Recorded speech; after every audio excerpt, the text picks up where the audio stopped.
That Brewer bullpen, man, it is overused. It is taxed. It is struggling right now to the finish line. Going on vapors, whatever. Brewers still just a game under the 500 mark despite all that. Will this bullpen issue get corrected? We'll talk about that coming up next on this edition of Locked On Brewers.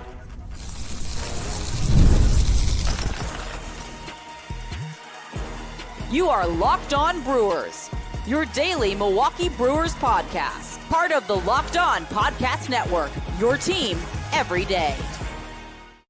Boy, you look at the bullpen, it's been written that it's the second most used bullpen innings-wise in Major League Baseball right now. And that's not a good thing. That's not a good thing. The Brewers still are been able to get by, but the reason why is we're not getting long starts out of these guys. And Chad Patrick, another one of those starters who did not do the job as far as length on Monday. Good to have you along, Chuck Freeman.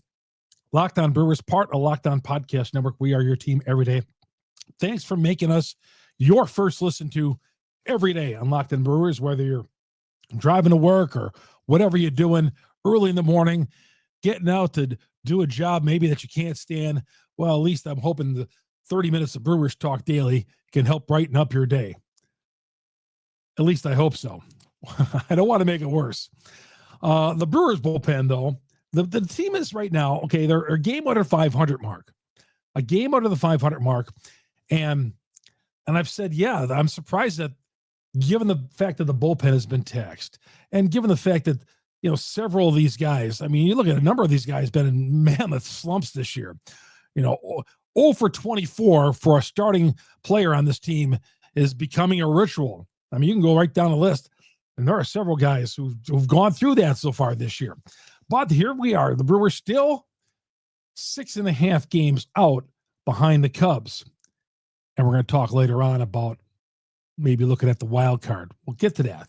But still, this bullpen. D.L. Hall on Monday, after the short start by Chad Patrick. D.L. Hall just activated off the injured list, the 60-day injured list, comes in and goes 2 1/3. Gets out of it 1 inning with a double play ball, and I thought he was fantastic. D.L. Hall, to me, gets the MVP of the game. This bullpen is so stretched, not only because of the starting pitching going short distances. And again, the starting pitching, these guys, the starters, I mean, you look at the numbers, they're going 5 innings. They're giving up like 2 or 3 hits and a run or two, but still the length is the problem. It's not like these starters are going out and getting crushed in their starts. They're going out there and running in the high pitch counts. They're running in the high 80s, 90s pitch counts by the 5th inning. And Mo Murph has got to walk out there and get rid of them, get that bullpen going. D.L. Hall was able to save them. Hall was able to save them. He was a fresh arm. They activated him, and he came in and just a great lift. And I just thought it was fantastic. And the belief and the theory is now D.L. Hall and Ashby are going to be those long relief guys. And the Brewers have missed those type of guys this year. Last year was Bryce Wilson. Well, he's in Chicago now with the White Sox. Brewers didn't want him anymore. So they were left with really out a defined long relief guy. Well, they tried a few. And the guys they used for long relief, a few guys, they used those guys in long relief, not to hold the game close, but just to save the rest of the team because they were getting destroyed at that point, like 8-0. There's been a couple of guys they've done with that. But what I'm talking about, long relief guys where the Brewers are in games, but they have to count on somebody to, kind of neutralize the game a little bit, right? I thought Bryce Wilson did a great job of it last couple of seasons, neutralizing the middle innings. Maybe it's a 5-4 game. Well, we could be also happy that the Brewers can score 5 runs in the game, but let's say it's a back and forth game and the starter maybe running in the high innings. Or like today, or like Monday, like Chad Patrick running in high innings. Well, you need a long reliever to go to. You don't want to go an inning and inning and inning and inning. You'd like someone you can throw out there for 2 or 3 innings. And in this case, D.L. Hall fit that bill on Monday, and we're going to see the same thing out of Ashby. Both of those guys at one point viewed as starters, but right now they're bullpen guys because the Brewers have like 7 or 8 guys when healthy who can go out there and start a ball game. Okay. So much so that their best pitcher this year through 3 starts, Logan Henderson, they had to send him down. But we'll talk more about that here in a little bit as well. But the Brewers getting the win on Monday on Memorial Day, I thought was fantastic. Holding on when the offense, once again, wasn't going to give them a heck of a lot of support. Wasn't going to do much. And I'm telling you, I was ready to go on just an absolute rampage on this podcast on Saturday, on my post-game podcast, because they were down 5-3 and just lifeless. They had put up like 4 hits through 7 innings on Saturday. And had they not scored those 3 runs in the 8th inning and come back to win, man, I was livid. I was tired of it. Because Friday night, I broke a Chris Capio on a bobblehead. I was fed up. They lost that game on a wild pitch. Once again, not scoring enough runs. They battled back from a 3-0 deficit. And they split a 4-game series with the Pirates. Yeah, I mean, the Pirates, you got to win 3 or 4 in that series, especially where you are at this point, the Brewers. I know they're on the road, but the Pirates stink. I was disappointed them coming away with a split, but thankfully, Sunday, I was like, thank God they got a split, because they could have dropped 3 or 4 in that series easily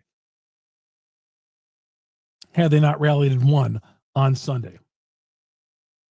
And they come back Monday and win 2 in a row now, 3-2 victory, and move within a game of the 500 mark. Like I've said, Brewers aren't going anywhere. You can't even be talking about playoffs, really, seriously, until you get over the 500 mark, right? And the Brewers have been below the 500 mark for the last several weeks now. They've got within 1 game under, and now they got to be Boston tomorrow. They got to get and maybe sweep this series. I know I don't like talking that way, but got to get over the 500 mark. Got to start going here, because the Cubs are playing Colorado this week. And for crying out loud, the Rockies are going down as one of the worst ever baseball teams. But I was glad they got the win. The Brewers did on Memorial Day. And, Chourio hitting that first inning home run against the guy. Anytime you can beat Garrett Crochet, okay, that guy is so good. That guy is so good. But Chourio had that leadoff home run. And when Chourio had the leadoff home run, I'm thinking, all right, this is going to be a day for the offense. Here we go. They scored 2 runs the rest of the way. Back-to-back doubles midway, a little bit later on in the game. And then a swinging bunt with the bases loaded in the bottom of the 8th inning by Eric Haas gives them a much-needed insurance run. But 3 runs they could only score. But like I said, with Crochet, they got that home run off Crochet in the first inning. Chourio did. I thought, okay, here we go. That wasn't the case. But like I said, glad they won the game. Daz Cameron did foul a pitch off his leg, no fractures. We'll see what happens if he's got to go on the injured list or whatever. I did not like the fact that the Brewers were sitting all their lefties. I know Crochet's good, but I still would rather have Sal Frelick in there as a left-handed hitter than Daz Cameron. Again, I know he's Mike Cameron's kid. We always have to justify that. And somebody put on Twitter, they're giving him special treatment because he's Mike Cameron's kid. Mike Cameron, that was 15 years ago. Okay. This current regime has no connection. And even if they did, we're trying to win ball games here. So they could care less if Mike Cameron is who he's related to, who his dad is. Okay. Doesn't matter. We're trying to win games. And they know that. So when I hear this concept, that's Mike Cameron's son. Okay. How about Daz Cameron? Well, he did a few weeks ago, contributing to this team. But the Brewers, they just keep running them out there. Just keep throwing them out there. I don't want to sit, Cameron. I mean, he sat all the lefties. I mean, Yelich, you sat. Okay. I guess he saved Yelich to prevent him from going under the 200 mark again. Terang, Frelick. I don't know. I want to see one of those guys in there at least, right? But yeah, it looked like for a while we had the Sunday lineup there on Memorial Day. Somehow found a way to win and get within a game of the 500 mark. So Friday, a bobblehead shatters. Saturday, I almost shattered. Thankfully, they won. I should say Saturday, Sunday. I got my days mixed up because of the Memorial Day weekend. Sunday, they were down 5-3 and rallied to win. That was it. Yes, because Friday they lost on the wild pitch.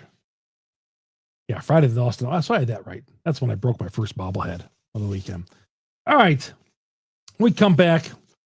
We'll talk about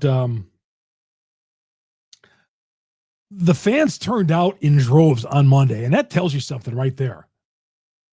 That tells you something right there about Brewers fans right there. That tells you a lot. And I'm not ready to become a seller just yet. I don't know about you, but I'm not even thinking about it. That's next here on Locked On Brewers. FanDuel is America's #1 sportsbook. The NBA playoffs in full swing. The live lines are out there. And I'm telling you what, FanDuel is the way to go for their live betting in all sports. Just fantastic.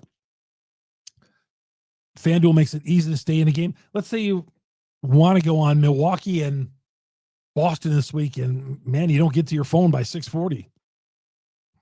Well, maybe you're out on the golf course or whatever. Well, FanDuel makes it easy with the live plays that you can get here. Before tip, before the first pitch, or live, player props, performance trends, same game parlays. You could have a $200 bonus. Yes, $200. When that first $5 bet hits, you are going to get $200 added to your account. New to FanDuel, perfect time to sign up. Sign up now. FanDuel.com, place your first $5 bet. If it wins, you get $200 in bonus bets. And take advantage. I'm telling you, their live betting is a thing of beauty. Make every moment more with FanDuel. FanDuel, the official sports betting partner of the NBA. Chuck Freeman here on Locked On Brewers. Hey, thank you very much for making us your first listen to every day here on Locked On Brewers. You get us on Google, Spotify, Apple, wherever you download your audio podcast. We're the #1 Brewers podcast on the internet because of you. Great Brewers fans out there each and every day. And of course, if you're watching us or you're listening to us on the audio platforms, go to our growing YouTube page. Go to YouTube, search Locked On Brewers, hit the subscribe button, hit the bell. I'm trying to get to 5,000 subs on this, and that'll alert you every time we drop an episode when you hit the bell. But please subscribe. It's all free. All our content is always free. And you subscribe to us on YouTube. It's like a television show. You come right in, you see our beautiful Locked On Brewers studio. But I got to tell you, just the third sellout of the season. I don't care what day it is. When you can put 40,000 fans into the seats, that is a great day. Okay. Memorial Day, one of the great American holidays, celebrating our amazing veterans, including my dad, who you see, if you're watching us on YouTube, I have his medals encased over there, Purple Heart and everything, that he's got all his great medals. He was in World War II. I had an older dad growing up. But Memorial Day, the Brewers do a great job celebrating Memorial Day. Bob Kozlowski coming out there and singing in the bottom of the 7th inning. I love it. But 40,000 fans chose on a Monday to go to the ballpark. And I know there was dollar dog days, but I don't care if they were giving away prime ribs or automobiles. The fact that 40K showed up to see a team that was 2 games under the 500 mark play on Memorial Day, that just tells you a lot about something about baseball here in the state of Wisconsin, right? Let's not take those fans for granted, Mark Attanasio, okay? Let's not take them for granted. You know, the summer of fun thing that you got going on here, and all the great promotions and all that. Don't let that be a disguise for putting a bad team out here and taking us fans, you great Brewer fans, for granted. So I thought 40K on Memorial Day. It was a beautiful day in Wisconsin. 40,000 people decided, well, instead of going here or here or here or having a picnic or whatever, we're going to go to the ballpark. And I thought that was great. And yeah, the dollar dogs, yeah, I don't think that is the reason why they drew 40K. People decided to go and want to see some baseball because baseball and holidays do go together. Memorial Day, 4th of July, Labor Day, going out to the ballpark is a fantastic thing. And especially today, they had the roof open for like the second or third time this year only. So when you get a day like this in Wisconsin in May, with how cold it's been, and 40K going out to the ballpark, I thought, man, it just reaffirms to me, not that I needed it, how great Brewers fans are, and that we should not be taking them for granted. And the Brewers owe the fans a competitive team most years, a team that can compete for championships, because we haven't had a lot of teams that could honestly compete for championships. 2018, 2011, and of course 1982. But we haven't had too many teams that have at least gone to the championship series. Okay, the round before the World Series. But great. It was an underwhelming series against the Pirates. Still, 40,000 of you guys came out to the ballpark on Monday. And I know the Journal Sentinel put this piece out talking about, and it was a great article. I mean, it detailed, who, if the Brewers were sellers, what would they do? Although I'm just not ready to be sellers just yet. I'm not ready to go down that road. May have to. Who knows? Okay. If the Brewers keep plodding along like this, or worse, they may end up being sellers. But still, 6.5 out. I'm not doing the seller thing.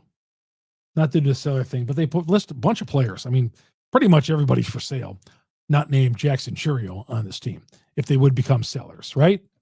I mean, there's a lot of guys. I mean, Frelick and Terang, of course not.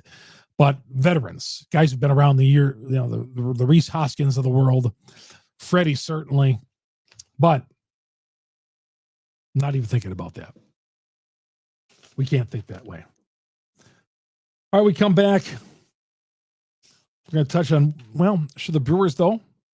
I said a few weeks ago that maybe we shouldn't be thinking about the wild card, that the division title is the way to go. Well, maybe the wild card, not looking so bad after all. All right, I'm doing a 180 on that. We'll get to that coming up next. Chuck Freeman here on Locked On Brewers. And thank you, everybody, for making us your first listen to every day here on Locked On Brewers, part of Locked On Podcast Network. We are your team every day. Before I get to this wild card chase, Willie Adames is struggling. He was trending on Twitter. On Monday afternoon, and I was like, man, what's going on with Willie? And it's just a bunch of people just sounding off on Willie, on just how bad he's been. And Willy Adames, God, did Mark Antanasio not dodge a bullet on that? I mean, he could still turn it around, but through 206 at-bats, Willie's got 5 home runs and batting .209, 60 Ks, 60 strikeouts, 206 at-bats, 5 homers. He had a walk-off base hit like back in April, like the second week of the season, I want to say. But, man, imagine if the Brewers had signed Willy Adames. What would we be thinking right now? Imagine that. Even if he would have given us the hometown discount to be on the hook for Willy Adames batting .207 and making $25 to $30 million a year. Wow. Holy cow. You talk about something that would have crippled the Milwaukee Brewers. If this is indeed the road he's going down. Now, obviously, it's one of two things. Either Willie's having just a terrible year, or maybe his best years were just in Milwaukee, and he had a career year last year. Maybe that could be. But we all talked about, God, is Willie going to give us the hometown discount here? Willy Adames? But Giant fans, I could tell you, and he was trending, like I said, on Twitter today, they are upset. They are ticked off because they spent a lot of money, close to $200 million on him, guaranteed, thinking that, and San Francisco still have a good year, but they have aspirations of winning a world championship. And Willy Adames was supposed to be a big piece. And I'm sure Willie's still being a good, in the stats, obviously you can't tell how good of a clubhouse guy he is, but Willie's always going to be a great clubhouse guy, no matter what. Okay. But his production on the field has been nil. It has been absolutely bad. And yes, for now, it looks like Mark Antanasio and the Milwaukee Brewers dodged the bullet. Can you imagine having Adames and Yelich on the hook, and both those guys are hitting at the Mendoza line for the next several years? If that's the case for Adames, God, how much that would cripple you, anything you'd ever want to do. I mean, it's bad enough that the Brewers are on the hook for this Yelich contract for the next couple of years. But God, Adames and Yelich would just be unbelievable. Aaron Zavala makes a second start for the Brewers coming up on Tuesday night against Boston. And the Brewers are 6.5 behind the Cubs. Like I said, the Cubs are playing Colorado. They're 12 games over. The Brewers aren't even over the 500 mark yet. And the Cubs, a season high 12 games over the 500 mark. And they're just going to keep building on it. St. Louis is 3 games out. So I did take a peek over at the wild card last couple of days. I was afraid to, but it's not so bad. The Brewers Brewers are obviously chasing 3 teams. San Diego, San Francisco, and the Mets would be the 3 wild card teams right now. And the Brewers would be 4 games out, tied with St. Louis, Cincinnati, and Arizona, with Atlanta 4.5 out of the wild card. So 4 games out, chasing 3 teams. Okay. Not ideal. I don't want to count out the division race, but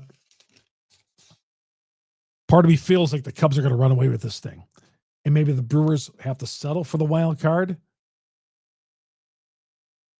being only 4 games out and having to chase 3 teams. Now, if chasing 3 good teams here, the Mets, San Francisco, and San Diego. Now, fortunately, San Diego, San Francisco, and the Dodgers all in the same division. Those teams are going to bang up on each other all year long, right? That's the good thing. But like I said, I'm not giving up on the division just yet. But they've been at, I feel like, 6.5 for the last several days here. But four games out, chasing 3 teams for 3 spots seems a lot better to me right at this point. And getting a division title, the Brewers would likely be in that wild card round anyway, right? Well, you know what? The Brewers have to worry about themselves first of all, right? They gotta start playing some consistent winning baseball, which they haven't done in a long time. Consistent winning baseball. Yeah, they've won 3 of their last 5, but that's not. They got to start stringing together some wins. And with Boston's team like Milwaukee, right around the 500 mark, just hanging in there. Just hanging in there. One more thing I want to throw in. I was talking about their bullpen, the Brewers bullpen. Back to what I was talking about earlier. Forgot to mention this. 2 guys who are putting up amazing amount of work. Trevor McGill has been used in 4 of the last 5 games. Uribe has been used a lot. And McGill, I know, stranded the bases loaded, allowed a run, and got a pop out to end the game on Monday. But he threw 34 pitches. He says he's not being overworked, but he is being overworked. We're asking too much of Trevor McGill. And I know people are coming after him on Twitter today, but man, I'm telling you, I think he's overworked. And I think Mears, we're pitching that guy way too much. Koenig, too much. Uribe, my God, a young guy like that, his arm's going to fall off too. I know he had the wild pitch that I wasn't too happy about that scored the winning run on Friday night. But 4 guys in particular, Mears, Koenig, McGill, and Uribe. We are overloading these guys. But like time and time again, Brewers have to have longer starts. These 5-inning starts are going to destroy this team. Thankfully, it hasn't yet. But hopefully, with Ashby and DL Hall in his role in long relief, we could save some of those arms out there in the bullpen. All right, that's going to do it. Thanks for everybody joining me here on a Monday. Chuck Freeman here on Locked On Brewers, making us your first listen to every day on Locked On Brewers, please go to our growing YouTube page. Search Locked On Brewers, hit the subscribe button, hit the bell. That alerts you every time we drop an episode here on Locked On Brewers. And of course, our audio platforms, we're on all the audio platforms, Google, Spotify, Apple. Set the alerts on there as well. It'll let you know when we drop an episode. And of course, always follow me on Twitter. You got a question you want to ask me, you want to DM me a question or something you want to say, please look me up on Twitter. Follow me, Chuck Freeman, Freimund. And I always put on Twitter when I drop episodes of Locked On Brewers. All right, until Tuesday, everybody, this is Chuck Freeman, Locked On Brewers, part of Locked On Podcast Network. We are your team every day. Have yourself a great start of the week on Tuesday.